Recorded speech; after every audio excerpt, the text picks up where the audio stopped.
नमस्कार, मी विलास बडे. News 18 लोकमतच्या Solis एनमार प्रस्तुत कृषी दरबारमध्ये आपल्या सगळ्यांचं स्वागत. मंडळी, शेतीमध्ये आता अनेक नवनवीन बदल होत आहेत आणि हे बदल होत आहेत तंत्रज्ञानाच्या माध्यमातून. भारतीय शेती आणि इथला शेतकरी आपली कूस बदलतोय.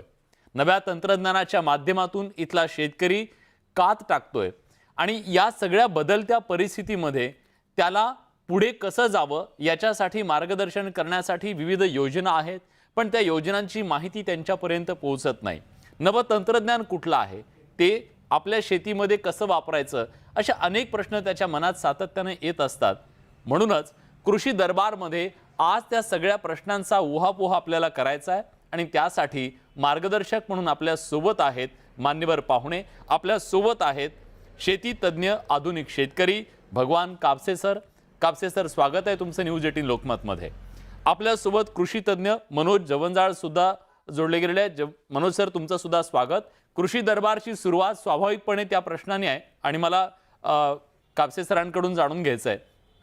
सर, आजची जी सगळी परिस्थिती आहे शेतीची आपली, अगदी पेरणीपासून ते कापणीपर्यंतचा हा शेतीतला शेतकऱ्याचा जो प्रवास असतो, तो प्रवास आज या तंत्रज्ञानानं किती सुखकर झालेला आहे, किती मोठी मदत या तंत्रज्ञानाची शेतकऱ्याला होतीये उत्पन्न वाढवण्यासाठी आणि कष्ट वाचवण्यासाठी. आपण जे विचारलं की शेती पेरणीपासून काढणीपर्यंत या नवीन तंत्रज्ञानाची शेतकऱ्याला काय मदत होती. हे बघा, पूर्वीची शेती आणि आताची शेती यामध्ये आमूलाग्र बदल होत आहे. पूर्वी बैलाशिवाय शेतीमध्ये कुठलंही काम होत नव्हतं. आता यांत्रिकीकरणामुळं इतकं काम कंपॅरेटिव्हली इतकं सुलभ झालेलं आहे की शेतकरी बरंच काही करू शकतोय. फक्त यामध्ये एक अडचण आहे की यांत्रिकीकरण किंवा कुठल्याही नवीन संकल्पना शेतीमध्ये राबवायची असली तर छोट्या शेतकऱ्याला ते अवघड पडतं. जसं परदेशामध्ये मोठ्या मोठ्या शेती आहेत, बरोबर, 6,000 10,000 तुमच्या ब्राझीलमध्ये 40,000 एकर एका शेतकऱ्याचा कापूस असतो. आपल्याकडे मात्र जमिनीचे जे तुकडे पडत चालले, यामुळं यांत्रिकीकरणावर बऱ्याच मर्यादा आहेत. परंतु अशाही परिस्थितीमध्ये आपला शेतकरी या तज्ज्ञांच्या साहाय्यानं, कृषी खात्याच्या साहाय्यानं आणि आता तर जे IT-चं युग आलेलं आहे, इन्फॉर्मेशन टेक्नॉलॉजी, टीव्ही, व्हॉट्सअप इत्यादी माध्यमातून, वेबिनारच्या माध्यमातून बऱ्याच गोष्टी तो आत्मसात करतो आणि पूर्ण नवीन तंत्रज्ञान आपल्या शेतीमध्ये वापरण्याचा प्रयत्न करतो. आताच मी सांगितलं की पूर्वी बैलाशिवाय कुठलीही गोष्ट होत नव्हती. आता बैलाची गरज राहिली नाही आणि बऱ्याच प्रमाणात माणसाची सुद्धा गरज कमी झालेली आहे. यामध्ये आता प्रत्यक्ष शेतात दाखवायचं झालं तर मीच फ्रूट क्रॉपमध्ये, आंब्यामध्ये साऊथ आफ्रिका तंत्रज्ञान आणलं. साऊथ आफ्रिका तंत्रज्ञान म्हणजे अतिघन लागवड, आंबा.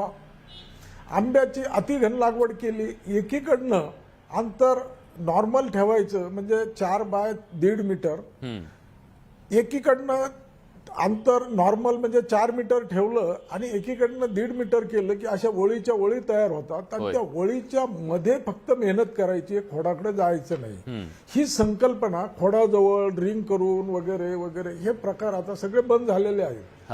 आता म्हणजे छोटं मिनी ट्रॅक्टर घ्यायचं, मिनी ट्रॅक्टरना ते खतं, औषधं सगळे तिथं सांडत जायचे आणि त्या ट्रॅक्टरना परत मोगडा मारत आला की 2 ओळीच्या मध्येच खत पडतं. तिथं सगळ्या मुळे अकोमुलेट करून घेतलेले असतात. दारे धरायला पूर्वी लोक परेशान असायचे शेतामध्ये पाणी द्यायचं असलं तर. आता ठिबक आलंय आणि ठिबक मध्ये परत इनलाईन आलंय. इनलाईन मुळे आणखी सोयीचं झालंय. यामुळं खतं, औषधं हे सगळं इनलाईन मधून देता येतात, ठिबक मधून देता येतात. वॉटर सोल्युबल फर्टिलायझर आलेले आहेत, हे आपल्याला त्यातून देता येतात. याचबरोबर आता आणखी काही पिकं हे पुनर्लागवड करायची असते, म्हणजे ट्रान्सप्लांट करायची असते, रोपं घेऊन लावायची असतात. पॅडीमध्ये, भातामध्ये पॅडी ट्रान्सप्लांटर आलंय, म्हणजे कांदा लागवडीचं यंत्र आलंय. याचबरोबर काढणीसाठी फवारणीसाठी, आता फवारणीसाठी तर या 2-3 महिन्यातच आपण पाहिलं असेल की ड्रोनची संकल्पना समोर आलेली आहे. होय होय ड्रोनची अगदी रिमोटवर ड्रोन तुम्हाला पूर्ण शेतामध्ये चालवता येतो. ड्रोनची किंमतही 5 ते 10 लाख रुपयापर्यंत आहे. यावर गव्हर्नमेंटनं अनुदान सुद्धा मोठ्या प्रमाणात देणं सुरू केलेलं आहे. त्यामुळं आता ह्या ड्रोनच्या माध्यमातून सुद्धा शेती करणं सुकर झालेलं आहे. आणि हे करत असताना आणखी एक नवीन तंत्रज्ञान लागवडीचं येतंय. हे सगळं तंत्रज्ञान आता फार मोठ्या प्रमाणात शेतीमध्ये क्रांती करायला निघालेलं आहे. बरोबर आहे. ही वेगवेगळी महत्वाची टेक्नॉलॉजी याच्यात येते. पण मला तुम्ही जो मुद्दा मांडला त्याच अनुषंगानं मनोज सरांना विचारायचं आहे, जे छोटे शेतकरी आहे, जिथं गटशेती नाहीये, अशा शेतकऱ्यांनी आपली शेती तंत्रज्ञानाच्या माध्यमातून पुढे कशी न्यावी, त्याच्यासाठी त्याला पर्याय काय आहे?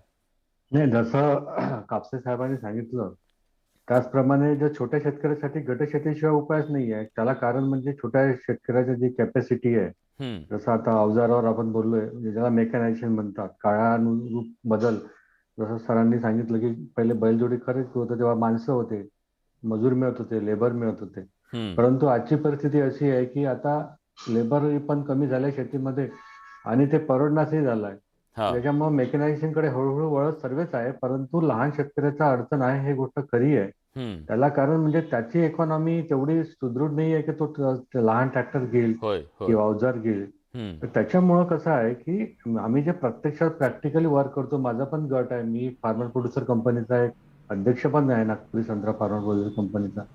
तर जेव्हा आम्ही प्रत्यक्षात काम करतो तेव्हा आमच्या असं लक्षात येते की दोन्ही शेतकरी म्हणजे अडचणी दोन्ही शेतकऱ्यांना, मोठ्या शेतकऱ्यांना, लहान शेतकऱ्यांना अशा अडचणी आहे की ते अवजार घेऊ शकत नाही. त्याच्यामुळं जसं कापसे सरांनी सांगितलं त्याच्यावर तोच एक अंतिम उपाय की गट करणं आवश्यक आहे. आणि शासनाने गट केले आहे बऱ्यापैकी. आत्म्याच्या अंतर्गत महाराष्ट्र शासनाने गट केलेले आहेत.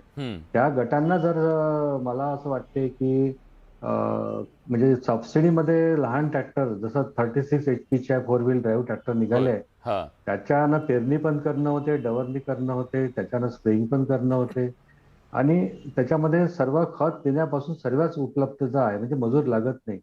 पण असे जे गट आहे या गटांना रेट ऑफ इंटरेस्ट कमी पाहिजे. सर्वात महत्वाचा मुद्दा हा आहे की आपल्याकडे बँकेचे रेट ऑफ इंटरेस्ट जे आहे ते खूप आहे. कम्पॅरेटिव्हली ऑल ओव्हर वर्ल्डचा विचार केला तर आपल्याकडे 11 ते 12% रेट ऑफ इंटरेस्ट आहे. समजा गटाने घेतो म्हटलं तर अशा वेळेस त्यांना रेट ऑफ इंटरेस्ट जर कमी मिळाला आणि सबसिडी जर मिळाली जवळपास 50%, तर अशा वेळेस ते गट सुदृढ स्वतःच्या बळावर काही अवजार घेऊ शकतात. काही गटांनी घेतलंय, जसं कापसे साहेबांनी सांगितलं की त्यांनी घेतले असे अनेक गट आहे. पण पाहिजे त्या प्रमाणात तो प्रपोर्शन नाही आहे. आणि मोठ्या शेतकऱ्याचा त्याच वेळेस विचार केला, त्यांचे गट नाही आहे पण त्यांनी हॉर्टिकल्चर मध्ये संत्रा बाग आहे, पेरूची बाग आहे, आंब्याची आहे, डाळिंबाची आहे, द्राक्षाची, जे काही असेल. तर आता खरोखर अतिशय चांगला, कारण मी स्वतः संत्रा बागायतदार आहे, मला माहित आहे की 36 HP ट्रॅक्टरचे खूप अतिशय चांगले फायदे आहेत.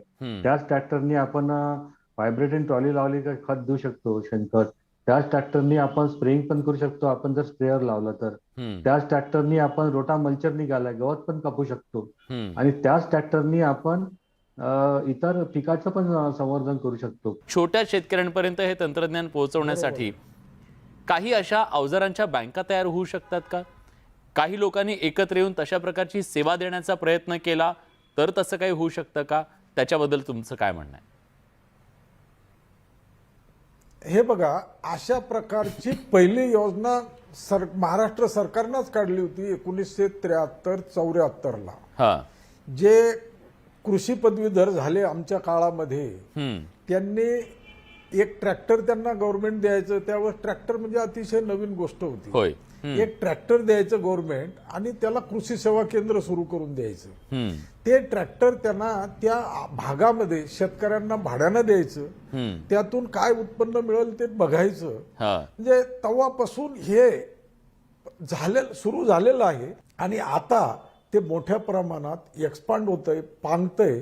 परंतु जवानदळ साहेब जसे बोलले की हे प्रॅक्टिकली इतकं सहज शक्य होईना. तरी पण आता आम्ही जे गटशेती केली, या गटशेतीच्या माध्यमातून जे मुख्यमंत्री देवेंद्र फडणवीस साहेब आमच्या गटशेतीला आले आणि त्यावेळेस त्यांनी महाराष्ट्रामध्ये गटशेतीची योजनाच लागू केली. त्यामध्ये एका गटाला 1 कोटी रुपयापर्यंत अनुदान आणि कुठलीही गोष्ट त्यांनी घेतली तर त्याला 60% सबसिडी. आता यामधून बऱ्याच शेतकऱ्यांनी काही अवजार बँका तयार केल्या, काही दाल मिल तयार केल्या. तर एक लक्षात घ्या, असं कुठंतरी हे अवजार सप्लाय करणारं एक माध्यम, एक गट, एक ग्रुप, एक आता जवानजळ साहेब आहेत. जवानजळ साहेबांना समजा गव्हर्नमेंटनं थोडंसं ते म्हणतात तसं रेट ऑफ इंटरेस्ट थोडासा माइल्ड केला आणि त्यांच्याकडे थोडेसे अवजार बँक जर बनली तर ते बाजूबाजूच्या शेतकऱ्यांना भाड्याने देऊ शकतात. जे कुणीतरी एखादा हे अवजार बँकेच्या मागं पाहिजे, पण याला ताकदीनं असे गट तयार करणं, त्या गटाच्या मागं सरकारची यंत्रणा असणं, बरोबर, सरकार असणं म्हणल्यापेक्षा ठीक आहे, मदतीचा हात असणं अतिशय गरजेचं आहे. याचसोबत सॉलिस एनमार प्रस्तुत कृषी दरबारमध्ये आपण एक छोटासा ब्रेक घेतोय. कुठे जाऊ नका, पहा फक्त न्यूज 18 लोकमत.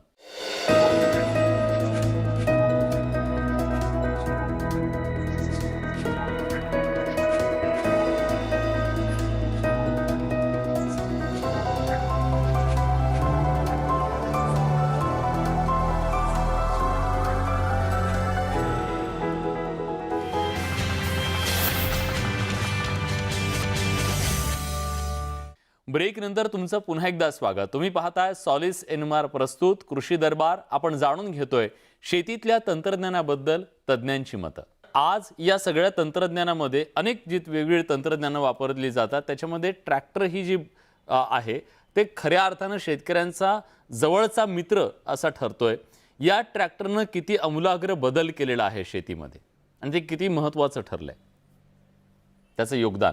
नाही, आज जर ट्रॅक्टर नसतं आलं तर जेवढा आज आपला महाराष्ट्र पूर्ण भारत देशामध्ये हॉर्टिकल्चरमध्ये जो टॉपर आहे आपला महाराष्ट्र, द्राक्षाचं मोठ्या प्रमाणात निर्यात होतं, डाळिंब आहे, संत्रा आहे, मोसंबी. आमच्याकडे संत्रा कमी निर्यात होत जातं, पण बांगलादेश आणि आता दुबईला बऱ्यापैकी जात आहे. तर या ट्रॅक्टरमुळेच आता ते शक्य होत आहे. कारण आणि त्याच्यामध्ये मी तुम्हाला अजून विशेष सांगतो की आता झिरो टिलेज हे एक संकल्पना येत आहे. झिरो टिलेज मध्ये म्हणजे कसं आहे की आपण जास्त जमिनीची उकल नाही करणं. हे झिरो टिलेज फक्त हॉर्टिकल्चरसाठी आहे, परंतु इतर गोष्टीसाठी स्प्रेइंग आहे, खत टाकणे आहे किंवा हे मल्चर आला आहे, म्हणजे गवत कापणी यंत्र आलं आहे. याच्यामध्ये त्या ट्रॅक्टरशिवाय आता येणाऱ्या काळात जशी नवीन पिढी आता आम्ही आमच्याकडची पाहत आहे, तर नवीन पिढीला आता जर लहान ट्रॅक्टर फोर व्हील ड्राईव्ह हा एक चांगला कन्सेप्ट आला आहे. आणि याच्यामध्ये आता जे स्प्रेअर आले हे पण अतिशय आधुनिक आले आहे, म्हणजे फाईन ड्रॉपलेटचे आले आहे. म्हणजे आपलं औषध वाया जात नाही आणि मॅक्झिमम जो स्टोमेटा आहे पानाचा तो ऑफसॉप होतं. तर ती गटशेतीची योजना शासनाने सध्या थांबवली आहे. फारच कमी टार्गेट आहे नाही त्याबरोबर. तर ती गटशेतीची योजना जशी सांगितली ती वाढवली पाहिजे. आणि गटांना किंवा फार्मर प्रोड्युसर कंपनी आहे, आता नवीन फार्मर प्रोड्युसर कंपन्या केंद्र सरकारच्या स्मार्टच्या माध्यमातून मोठ्या प्रमाणात आत्म्याच्या माध्यमातून रजिस्टर झालेल्या आहेत. त्या फार्मर प्रोड्युसर कंपन्यांना जर रेट ऑफ इंटरेस्ट कुठेतरी कमी देऊन आणि जर सबसिडीमध्ये याचं अवजार बँक जर दिली तर ते लोक शेतकऱ्यांसाठी चांगलं काम करू शकतात. आणि लहान शेतकऱ्यासाठी जर गटशेतीशिवाय तारुण म्हणजे उपाय नाहीये. मला कापसे सरांना एक विचारायचा प्रश्न सर, आता हे तंत्रज्ञान जर समजा अत्याधुनिक तंत्रज्ञान जे जगभरात सध्या नवं संशोधन होऊन आलेलं आहे, ते तंत्रज्ञान छोट्या शेतकऱ्यांपर्यंत जाऊ शकत नाहीये समजा, पण त्याला पर्याय म्हणून काही देशी जुगाड तंत्रज्ञ लोक येत आहेत, खूप लोक त्याच्यावर काम करतायत, ते तंत्रज्ञ आपल्या मातीमध्ये रुजवण्याचा प्रयत्न करतायत. तर अशा देशी तंत्रज्ञानाला सुद्धा आता पाठिंबा देणं, पाठबळ देणं गरजेचं आहे का? हे बघा, यामध्ये आता मी पूर्ण भारतात फिरतो, असे काही खेड्यामध्ये नवीन यंत्र करणारे मंडळी आहे, जे मोटारसायकलचे जुने पार्ट काढतात, मोटारसायकलचं इंजिन काढतात आणि त्याच्यातून एखादं फवारणी यंत्र, आंतर मशागत करण्याचे यंत्र, आंतर मशागतीचे म्हणजे विडिंगचं यंत्र, गवत काढण्याचं सुद्धा यंत्र हे शेतकऱ्यांनी काढलेलं आहे. अशा लोकांना साहेब मी तुम्हाला सांगतो, तुम्ही प्रमोट करायला पाहिजे. टीव्ही चॅनलला सुद्धा यांना जर ताकद खरंय. दिली तर आमच्याकडे 2-3 यंत्र काढलेले आहेत. फवारणीचं अतिशय उत्कृष्ट यंत्र आहे. एक यंत्र असं आहे की पेरणी आणि त्याच्याच बरोबर खत देणं, हे दोन्ही आणि रासणी तिन्ही गोष्टी ते यंत्र एकदाच करतं आणि सामान्य शेतकऱ्यांनी काढलेले. यातले काही यंत्र बैलचलित आहेत आणि काही यंत्र पेट्रोलवर चालणारे आहेत. म्हणजे मोटरसायकलचं कुठलं तरी इंजिन वापरून ते केलेलं आहे. टायर जुने वापरलेले आहेत, परंतु यंत्र अतिशय सुयोग्य पद्धतीनं चालतं. तर अशा लोकांना जर आपण प्रमोट केलं तर हे देशी, तुम्ही जे म्हणता हे देशी तंत्रज्ञान इंडियामध्ये, मी जगात फिरतो साहेब, इंडियामध्ये टॅलेंटची कुठं कमी नाहीये. त्याला प्रोत्साहनाची हुशारी कमी आहे. अमेरिकेतल्या माणूस आणि भारतातला माणूस शेतकरी, टॅलेंसी मध्ये फरक नाही, एक्सपोजर मध्ये फरक आहे आणि त्याला मिळणाऱ्या सुविधामध्ये जमीन आसमानाचा फरक आहे. मी अतिशय पूर्ण जगातल्या तज्ञाशी बोलतो, शेतकऱ्याशी बोलतो. आपल्या शेतकऱ्यांना जर आपण प्रमोट केलं, खेड्यातल्या शेतकऱ्यांना, तुमच्या टीव्हीच्या समोर तो जर आला तर तो आणखी 4 इक्विपमेंट जास्त तयार करतो. निश्चितच. आणि आज ह्या कृषी दरबारच्या माध्यमातून आमचा तोच प्रयत्न आहे सर. आज आपण त्याच्याबद्दल का बोलतोय तर हे या सगळ्याचं मंथन व्हायला हवं, त्याला व्यासपीठ मिळायला हवं, तो विचार रुजायला हवा आणि त्याला प्रोत्साहन मिळायला हवं. पण आता हे सगळं बोलत असताना तुमच्याच बोलण्यातून जो मुद्दा आला तो मला पुढे न्यायचा आहे. तो असा की जगभरातले तंत्रज्ञान तुम्ही बघितलेलं आहे. आता सांगा महाराष्ट्राला की त्यांची शेती, त्यांच्या शेतीतलं तंत्रज्ञान, जगभरातल्या विकसित राष्ट्रांमधलं शेती त्यातलं तंत्रज्ञान, आपली शेती आणि आपल्या शेतीत वापरलं जाणारं तंत्रज्ञान, काय मूलभूत फरक आहे? आपण मागे आहोत, पुढे आहोत की बरोबरीने आहोत? हे बघा, सगळ्या जगाच्या आपण मागं आहोत. म्हणजे मी असं नाही म्हणणार की विकसित राष्ट्राच्याच मागं आहोत. सगळं, मी इस्रायलची शेती नेहमी पाहिली, साऊथ आफ्रिका पाहिलं, कॅनडा पाहिला, युरोप पाहिला. सगळ्या शेतीमध्ये आपल्याकडं जे नाविन्यपूर्ण, त्याला जे बॅकअप देणं गरजेचं असतं, हे अतिशय मागं पडतंय. आपल्या शेतकऱ्यांना तो करतो, त्याच्यापुरतं करतो, त्याला बाकीचे लोक काही नाव ठेवतात आणि ते मागं पडतं. आणि तो छोटा आहे, त्याचं एक्सपोजर कमी आहे, त्याच्यामुळे तो मागं पडतो. त्याला जर आपण उचललं, थोडस बॅकअप केलं, तर त्याचं जर ते यंत्र विकलं गेलं म्हणजे तो आणखी फॅब्रिकेट करल तो. आता आमचं अकोला देवला, आमची जी गट शेती आहे, तिथल्या एका शेतकऱ्यांना इतकं अतिशय चांगलं यंत्र गावात, त्याच्या तिथं गावातच तयार केलं.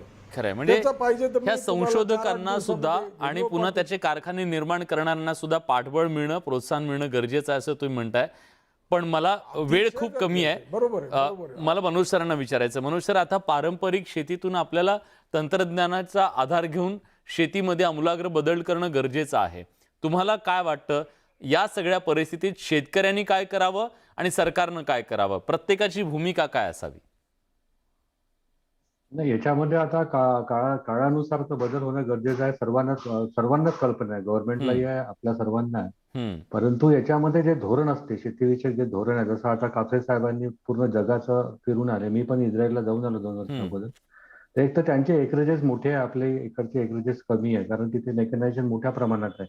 ते खूप सामोरे आहे आपल्या. परंतु टप्प्याटप्प्यात जसं तुम्ही देशी जुगाड म्हटलं की एखाद्या गावामध्ये जर एखादं चांगलं यंत्र काढलं तर त्याला कसं त्या शेतकऱ्यासाठी एखाद्या डिपार्टमेंटमध्ये असं एक व्यवस्था पाहिजे आपल्या कृषी विभागाच्या, की अशा शेतकऱ्यांचे आयडेंटिफिकेशन करून यांचा कुठेतरी बॅकअप घेऊन त्यांना सपोर्ट करायला पाहिजे. हा एक पहिला मुद्दा. दुसरा मुद्दा पुन्हा तेच म्हणतो की आपल्याला समजा तुम्ही शेतकरी आहे आणि शेती करता, एखादा तरुण मुलगा इंजिनियर झाला पण तो शेती करत आहे आणि त्याच्याकडे 20 एकर जमीन आहे, त्याला जर काही चांगलं मेकनायझेशन करायचं आहे पूर्ण कम्प्लिटली, तर याला पैसा लागतो. आणि जगामध्ये जसं कापसे साहेब फिरले, मी पण 3-4 देश फिरून आलो, तर त्याच्यामध्ये जे रेट ऑफ इंटरेस्ट आहे, जसं इस्रायलच्या कॉन्सिलर आता आमच्या काटोलला येऊन गेले होते, मी सोबत होतो त्यांच्या, म्हणजे मिरज, आर्थिक गड्डे पाठबळ शेतामध्ये. त्याला देणं सुद्धा अतिशय गरजेचं आहे, त्याच्या पाठीशी उभं राहणं गरजेचं आहे. खाली रेट ऑफ इंटरेस्ट आहे. खरं आहे, आमचं निश्चितच. नेहमीच केंद्र सरकारला, राज्य सरकारला तेच म्हणणं आहे की ऍग्रीकल्चर मध्ये तुम्ही रेट ऑफ इंटरेस्ट मध्ये आता कुठेतरी विचार करा, म्हणजे तो शेतकरी सदृढ होईल आणि तो मेकनायझेशनकडे जास्त मोठ्या प्रमाणात वळेल. निश्चितच. आणि आज शेतीमध्ये हे आमूलाग्र बदल होणं अतिशय गरजेचं आहे. न्यूज 18 लोकमतच्या आज या सॉलिस एन्मार कृषी दरबारच्या माध्यमातून त्याच सगळ्या मुद्द्यांचा उहापोह करण्याचा आपण प्रयत्न केला. देशी तंत्रज्ञानाला व्यासपीठ, सरकारचं पाठबळ आणि जगाच्या बरोबरीनं आपण चाललो तर आपली शेती सुद्धा मागे राहणार नाही, ती सुद्धा बदलू शकते आणि इथं अनेक लोकांना ती प्रगतीच्या दिशेने घेऊन जाऊ शकते. हा विश्वास आज या चर्चेच्या माध्यमातून निश्चितपणे आलेला आहे. मी दोघांचेही मनापासून आभार व्यक्त करतो. आपण आलात, अतिशय महत्त्वाची माहिती राज्यातल्या शेतकऱ्यांना दिलीत त्याबद्दल. सॉलिस एन्मार प्रस्तुत कृषी दरबारमध्ये आपण इथेच थांबतोय. ताज्या घडामोडींसाठी बघत रहा न्यूज 18 लोकमत.